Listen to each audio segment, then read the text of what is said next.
네, 오늘은 여호수아서 네 번째 시간입니다. 두 번째 도전이라는 제목으로 말씀 나누도록 하겠습니다. 자, 제가 신학교 다닐 때 굉장히 재미있게 들었던 수업이 성경 신학입니다. 그 중에서 역사서를 가르쳐 주시는 우리 김영욱 교수님이 계셨는데 신학교 교수님은 전부 다 목사님입니다. 굉장히 이 헤렘에 대해서 강조하셨던 기억이 있습니다. 이 헤렘이라는 것은 완전히 진멸하여 없애버리는 것을 말합니다. 자, 어떤 의미에서는 온전히 맞춰드리는 것이 헤렘이라고 할 수 있습니다. 자, 레위기에 나오는 제사 제도 중에 이 번제가, 이 5가지 제사 중에 이 번제가 바로 이 헤렘의 상징이고요. 또 전쟁에서는 성읍을 모두 불태우는 것이 바로 이 헤렘의 모형입니다. 자, 우리의 시각에서는요, 굉장히 좀 잔인하게 보일 수 있지만 이 아간과 그의 가족까지 진멸하는 것은 이 완전히 이 죄의 뿌리까지 뽑겠다는 이 정결의 상징이 바로 헤렘인 거죠. 자, 이것은 마치 정화의식과 같습니다. 이스라엘을 깨끗하게 하는 그런 의식이라는 것이죠. 자, 요단강을 건넌 직후에 약속하셨던 내가 너희 앞서 가리라 라는 것은 이 전쟁이요, 이 너희들의 실력이나 어떤 전략이 아니라 하나님이 그냥 너희에게 거저주는 거야 라는 그런 메시지를 주는 것입니다. 오늘 본문 8장은 한 번 실패했던 아이성을 두 번째 도전하고 있는 장면입니다. 자, 1절부터 8절까지는 순종의 방법을 설명을 해주고 있고요. 또 9절부터의 내용은 그 방법을 이제 실행하는 그 장면입니다. 자, 아이성 전투는 우리가 익히 잘 알고 있는 여리고성 전투와는 차이가 있습니다.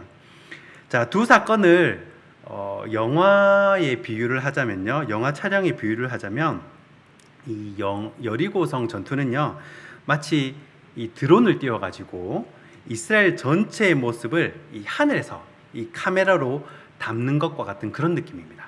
이 항공 사진이라 그래서 위에서 이렇게 전체를 다 찍어버리는 거예요.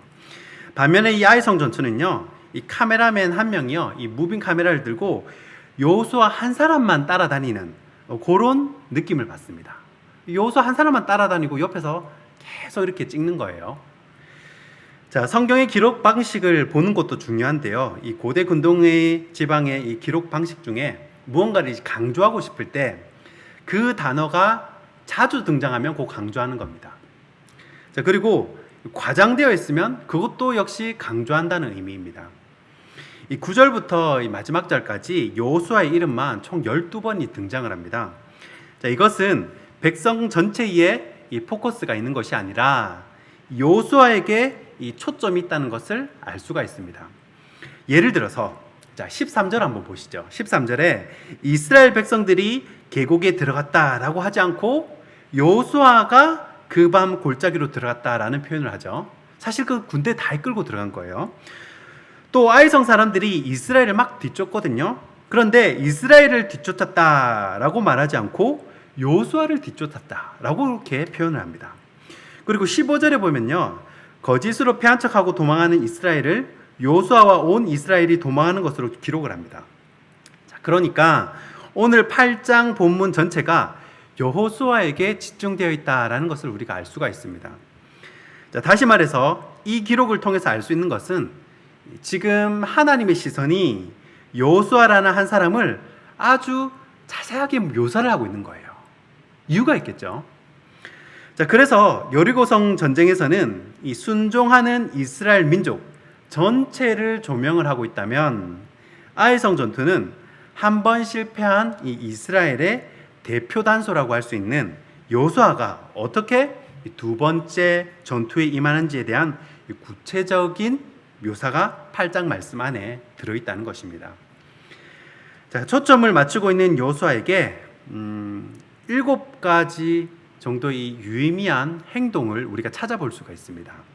자, 이 7가지 행동들에서 우리는 분명히 깨달을 수 있는, 얻을 수 있는 교훈들이 있다는 것입니다. 자, 첫 번째는요, 9절에 나와 있는데요.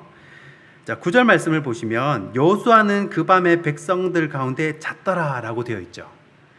자, 첫 번째 여호수아의 액션은 여호수아가 매복병만 보내는 것이 아니라 본인도 같이 가서 그 가운데서 함께 잤다는 것입니다. 자, 두 번째는요, 10절인데요. 10절 보시면요. 여호수아가 아침에 일찍 일어나 백성을 점호하고 이스라엘 장로들과 더불어 백성의 앞서 아이로 올라가매. 아멘. 자, 이 구절에 벌써 네 가지나 나옵니다. 자, 아침에 일찍 일어났다는 거죠. 이것은 관용적인 표현입니다.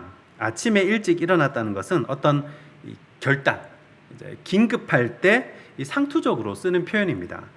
그래서 아브라함이 이삭을 바칠 때에도 이 표현을 쓰고요. 또 죄를 범했을 때도 이 표현을 쓰고 아간의 범죄를 들춰낼 때에도 이 표현을 씁니다. 자, 그 다음에 백성을 점호하고라는 말이 있는데 여기에 이제 점호가 히브리어로 이 파카드라는 단어인데 창세기 21장에 나오는 단어입니다. 거기에 보면요, 하나님이 이 사라를 돌보셨고라는 구절이 나오는데요. 그때 쓰인 단어가 바로 이 파카드라는 단어입니다. 그러니까 이 점호한다라는 말은 뭐 줄 맞추고 뭐 하나 둘 셋 이렇게 번호를 외치고 하는 것이 아니라 여호수아가 아침에 일찍 일어나 가지고 이 전쟁을 준비하는 백성들 하나하나 찾아가 가지고 돌봤다는 이야기입니다. 찾아갔다는 얘기예요. 자, 그 다음 나오는 단어가 장로들과 더불어 라고 나오죠. 그러니까 함께, 자기 혼자만 스타가 된 게 아니라 다른 동역자들과 함께 했다는 것입니다. 자, 그 다음에 백성들보다 앞서 이렇게 나오죠. 그리고 18절에 보면요, 전쟁 중에도 하나님께서 단창을 가리키라는 이 하나님의 음성을 듣습니다. 자, 그리고 나서 26절을 한번 보겠습니다. 26절. 자, 아이 주민들을 진멸하여 바치기까지 여호수아가 단창을 잡아든 손을 거두지 아니하였고. 아멘. 자, 하나님께서 18절에 전쟁의 신호로 네가 든 단창을 가리키라라고 말씀을 하시죠. 그런데 아이 성에 있는 모든 것을 진멸하기까지 이 여호수아는 그 손을 내리지 않고 끝까지 들고 있었다는 것입니다. 자, 오늘 이 말씀을 통해서 한 번 실패를 경험한 아이성, 그리고 다시 기회를 받아서 전쟁에 임하는 우리의 자세, 우리의 순종의 방식이 오늘 여호수아 8장 말씀에 기록이 되어 있다는 것입니다. 자, 에스겔서에 보면요, 이 황폐하게 된 이 이스라엘이 다시 회복하게 될 거라는 그런 메시지를 주시죠. 자, 그런데 이 회복할 거라는 그 메시지 다음에 바로 뭐라고 하시냐면, 내가 이렇게 해줄지라도 너는 반드시 뭐라고 합니까? 너는 반드시 강구해야 된다라고 말씀하십니다. 이 가나안 땅을 주시는 이 사건은요, 구원의 상징입니다. 하나님께서 우리에게 구원을 주실 때에 어떤 나의 실력이나 공로가 아니라 거저 주시는 은혜라는 거예요. 그런데 이 구원의 은혜에 참여하는 우리는 단순히 그냥 이 여리고성처럼 이 순종의 방법도 있지만 이 아이성처럼 내가 맡은 자리, 이 엄마면 엄마로서, 또 직장인이면 직장인으로서, 뭐 목사는 목사로서 이 여러분의 삶의 자리에서 그 명한 것을 성실하게, 신실하게 지켜나가는 것이 우리 삶의 가나안 정복을 이루어가는 방법이라는 것입니다. 자, 두 번째 살펴볼 단어는 매복하다라는 단어입니다. 자, 여호수아서에서 이 매복하다라는 단어는 여호수아 8장에만 나옵니다. 성경 전체를 찾아봐도요, 이 매복하다라는 단어는 25번밖에 나오지 않습니다. 그런데 이 매복이라는 단어와 같은 어근을 가지고 있는 것이 바로 이 복병이라는 단어입니다. 자, 여러분, 이 매복이라는 것이 이 숨어 있다라는 그런 뜻 같잖아요. 그런데 이 여기서 쓰는 매복이라는 단어는 이 숨다라는, 이 마치 창세기 3장에 나오는 아담이 범죄함으로 나무 뒤에 숨잖아요. 그때 그 숨다라는 의미가 아닙니다. 여기에 사용된 이 매복이라는 단어는 엎드리다, 이 구부리다 라는 뜻입니다. 여기서 6번이나 사용된 복병이라는 말도요, 구부려 있는 자, 엎드려 있는 자라는 뜻이 되는 거예요. 자, 그런데 언제 이 복병을 보냅니까? 전쟁 하루 전에 보냅니다. 큰 일을 치르기 전에. 이 하루 전에 그들을 복병으로 보내고 하루 동안 여호수아가 그 복병 가운데 함께 자고 그날 밤에 그 다음 날 밤이죠. 그 다음 날 밤에 이제 전쟁이 일어나는 거예요. 자, 13절 말씀을 보겠습니다. 13절입니다. 이와 같이 성읍 북쪽에는 온 군대가 있고 성읍 서쪽에는 복병이 있었더라. 여호수아가 그 밤에 골짜기 가운데로 들어가니. 아멘. 자, 그러니까 요 보시면 말씀을 보시면 꼬박 하루가 걸린 겁니다. 자, 그런데 8장 4절에 보면요. 너무 멀리 가서도 안 됩니다. 숨는데 아이성 멀리 떨어진 곳에 가서도 안 되고 신호만 주면 이렇게 튀어나갈 수 있는 그런 곳에 있도록 스스로 준비를 하고 있으라는 거예요. 자, 군대에서 데모 시위하는 그 시위대 진압 명령이 떨어지면요. 한 중대씩 갑니다. 중대도 많잖아요. 그러니까 한 중대씩 하나씩 들어갑니다. 무너지면 다른 중대 들어가고 무너지면 다른 중대 들어가고 그러면 대기하고 있는 중대는요. 완전 무장을 하고요. 화장실도 못 갑니다. 뭐 밥을 먹을 수도 없습니다. 계속 긴장하고 거기 계속 서 있어야 돼요. 이 성경에 보니까 이렇게 긴장하면서 만 하루 이상을 매복하고 있었던 겁니다. 만 하루 이상 엎드려 있어라 라는 것이에요. 자, 우리가 표면적으로 보면 여리고성 전투는 이스라엘 백성들이 순종함으로 성벽이 무너져서 거저 이긴 전쟁 같고 아이성 전투는 우리가 싸워서 이긴 전투 같은데 사실 싸우기 전에 하나님께서 우리에게 먼저 엎드려 있기를 명하실 때가 있다는 것입니다. 제가 처음에는 매복하고 있으라 라는 말이 이 전략과 전술인 줄 알았어요. 모략인 줄 알았습니다. 그런데 이 매복이라는 단어가 우리에게 엎드리고 이 구부리라 라는 메시지를 던져 준다는 겁니다. 살다 보면요, 나가서 싸우고 싶을 때가 참 많습니다. 하나님께서 허락하셨으니까 내가 가진 칼 한번 휘둘러 보고도 싶고요, 내가 가진 힘 한번 써보고 싶을 때가 사실 얼마나 많습니까? 그런데 때로는 하나님께서 이 전쟁이 코앞이라 할지라도 가만히 엎드려 있기를 명하실 때가 있다라는 것입니다. 구부려 있고 땅 속에 파묻혀 있고 드러나지 않고 있기를 원하신다라는 거예요. 그런데 이것도 하나님의 성취의 방법, 승리의 방법이라는 것입니다. 자, 마지막으로 엉망진창인 이스라엘을 보여줍니다. 이 이스라엘 백성들이 여리고성에서 승리를 합니다. 그런데 아이성에서 실패를 하죠. 자, 그런데 여러분 마음을 놓으시면 안 되는 게 9장과 10장에 가면요, 또 실패하는 장면이 나옵니다. 이 기브온 사람들과 하나님께 묻지도 않고 이제 화친을 맺고, 그리고 여기서 끝나면 좋은데 가나안 성취 이후에 바로 또 사사시대가 시작이 됩니다. 실패와 회복의 반복. 저는 이 실패 경험을 했음에도 온전히 하나님께 돌아오지 못하고 실패하고 회복하기를 이 반복하는 모습이 마치 우리의 모습과 같다라는 것을 깨닫게 되었습니다. 여러분, 이스라엘이 누구의 이름입니까? 원래 야곱의 이름입니다. 야곱에게 언제 이 이스라엘이라는 이름을 지어주십니까?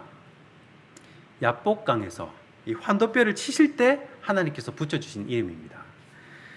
이스라엘 백성들이 마치 이런 야곱과 같은 절름발이와 같다는 거예요. 이 8장을 시작하실 때 실패한 땅, 이 두 번째 도전을 허락하실 때 하나님께서 여호수아에게 하신 말씀이 있습니다. 그게 8장 1절이거든요. 이 회복의 아침을 이렇게 시작합니다. 8장 1절. 여호와께서 여호수아에게 이르시되 두려워하지 말라, 놀라지 말라. 군사를 다 거느리고 일어나 아이로 올라가라. 보라, 내가 아이 왕과 그의 백성과 그의 성읍과 그의 땅을 다 내 손에 넘겨주었으니. 아멘. 자, 회복의 아침에 이 산전수전 다 겪은 이 여호수아에게 하신 말씀입니다. 놀라지 말라, 두려워하지 말라. 자, 이 말씀은요, 여호수아서 1장에 여호수아에게 준 말씀입니다. 왜 이 말씀을 하시겠습니까? 지금 여호수아가 놀라고 두려워하고 있기 때문입니다. 자, 그러면 실패한 백성은 이 대표성을 가진 여호수아도 실패를 하고 있는 거예요. 우리가 실패한 이스라엘을 바라볼 때 마치 우리는 뭐 해설자처럼 바라보시면 안 됩니다. 남일인 것처럼 이렇게 바라보면 안 된다는 거예요. 여기서 실패한 것은 아간만 실패한 것이 아닙니다. 아간을 대표로 해서 이스라엘 전체가 실패를 한 것이고요. 역시 여호수아도 두렵고 놀라는 그런 마음이 자기 안에도 있었다는 거예요. 그리고 이 모습이 바로 우리의 모습이라는 것입니다. 아이성이 실패한 모습을 보면서 우리가 이스라엘 백성을 향해 혀를 차면 안 된다는 것입니다. 실패한 모습이 바로 우리의 모습이기 때문입니다. 그런데 하나님이 우리를 다시 회복시키시고 다시 일으키신다라는 말씀이 오늘 본문 이 8장의 내용이라는 것입니다. 말씀을 정리하겠습니다. 세상 사람이 교회를 보면요, 진짜 절름발이 같습니다. 한쪽은 바로 서고 또 한쪽은 주저앉은 것 같죠. 그런데 우리의 본성은요, 이 50%는 그래도 가능성이 있는 그런 존재가 아닙니다. 우리의 영적 상태는요, 마치 이 무비보셋처럼 이 두 다리가 없는 존재와 다름이 없습니다. 여리고성에서 이긴 것은요, 이스라엘이 순종해서 이긴 것이 아니라 하나님이 붙잡아 줘서 승리한 거잖아요. 아이성의 실패가 우리의 본성입니다. 그렇기 때문에 회복이 되는 것도 그 이유가 우리에게 있는 것이 아니라 하나님의 은혜 때문에 회복이 된다는 것입니다. 그렇기 때문에 절름발이가 우리의 연약함의 표현이 아니라 주저앉아 있는 우리를 일으켜 세우신 하나님 은혜의 상징이라는 것입니다. 그래서 실패한 이 역사 가운데도 여전히 하나님이 함께 하신다는 것이죠. 우리가 때로는 이 반쪽짜리 인생이라고, 이 미끄러진 인생이라고, 실패한 인생이라고 내가 참 왜 이렇게 사나 그렇게 낙심할 것이 아니라 사실 우리는요, 아예 가능성이 없는 인생인데 자격 없는 인생을 하나님의 은혜로 다시 일으켜 세우셨구나 라는 것을 우리는 깨달아야 한다는 것입니다. 왜냐하면요, 이유가 있는데 아이성 백성들은요, 사실 요 한 번의 전쟁으로 완전히 끝나버립니다. 모든 백성들이 진멸이 되고요, 왕이 나무에 매달려 버립니다. 아이성 사람들은요, 단 한 번의 실수로 끝났다고요. 자, 그런데 이스라엘 사람들은요, 실수를 해도 다시 기회를 주십니다. 다시 회복을 시켜주시고요, 또 회복시키시고 계속 회복을 시켜주세요. 우리는 어쩌면 날마다 실패하는 사람인지도 모릅니다. 예배 마치고요, 저 예배당 문을 열고 나가는 순간 실패할지도 몰라요. 그러니 다시 세우시고 절름발이라도 일어나 걷게 하시는 그 하나님의 은혜를 기억하시면서 두 번째, 세 번째 계속 반복해서 기회를 주시고 도전하게 하시는 그 하나님의 은혜에 감사하며 돌아가시는 복된 주님의 자녀들이 되시기를 주님의 이름으로 축원하고 축복합니다. 기도하겠습니다. 좋으신 하나님, 우리가 절름발이 인생처럼 넘어지고 실패할지라도 다시 일어설 수 있는 것이 주님의 은혜임을 깨닫게 됩니다. 날마다 넘어지는 저희들을 불쌍히 여기셔서 날마다 일으키시는 하나님을 오늘 저녁에도 붙들고 나아가오니 주님, 저희들의 길을 순간순간 인도하여 주시옵소서. 이제는 우리 주 예수 그리스도의 은혜와 하나님 아버지의 사랑과 성령의 교통하신 은혜가 넘어진 우리를 날마다 세우시는 은혜의 하나님을 붙들고 살아가는 이 자리 모든 성도들 머리 위에 이제로부터 영원히 항상 함께 있을지어다. 아멘.